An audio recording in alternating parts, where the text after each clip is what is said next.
One day, Rem enters the library and is surprised to find Betty practicing with the singing bucket. It catches her off guard because Betty supposedly didn't want to do it when Subaru suggested it, but it looks like she's been practicing in secret. The little girl denies everything, claiming she was just doing something else with the bucket. Rem notices the bucket is empty, so she elegantly calls her bluff. She then adds that Betty can keep practicing, since ever since Amelia started her vocal training, Rem has been wearing earplugs to avoid suffering through that infernal noise. Betty gets angry, insisting she'd never let anyone influence her into using that stupid bucket, all while denying with every fiber of her being that she suffers from the same condition as Amelia. So, Rem asks her to sing a verse from the love ballad of the Sword Devil. That song Liliana sings in episode 1 of season 3. If she sings it well, it proves she's not tone deaf, and Rem will take back her words.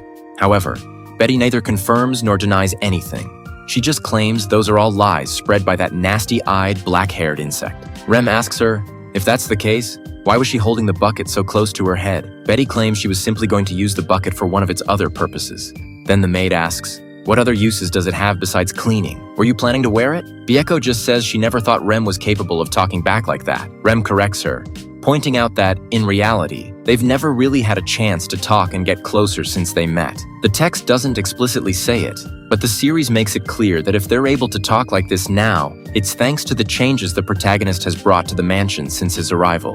Since Rem overcame her trauma thanks to Subaru, she's been able to let her guard down and be more receptive to others. As for Betty, ever since Subaru arrived, she's been forced to interact more often with everyone in the mansion, making up for the 400 years she spent in seclusion. Deep down, Rem was grateful that Subaru managed to find and open the library door more often. Before, since it was always closed, the library didn't gather much dust. However, due to the protagonist's constant visits, cleaning the place every now and then has become a routine. But getting back to the story, since Betty claimed she was using the bucket for something other than singing, Rem takes advantage of the situation. She decides to put Betty to work helping her clean the library, and immediately gives her some water in the bucket and a duster to get started. But since Betty has no experience with this, she ends up ripping the cover off a book and making a mess of something that shouldn't be so complicated. This forces Rem to step in and teach her how to clean properly. Betty gets desperate and tries to run away, but Rem's superior agility cuts off her escape.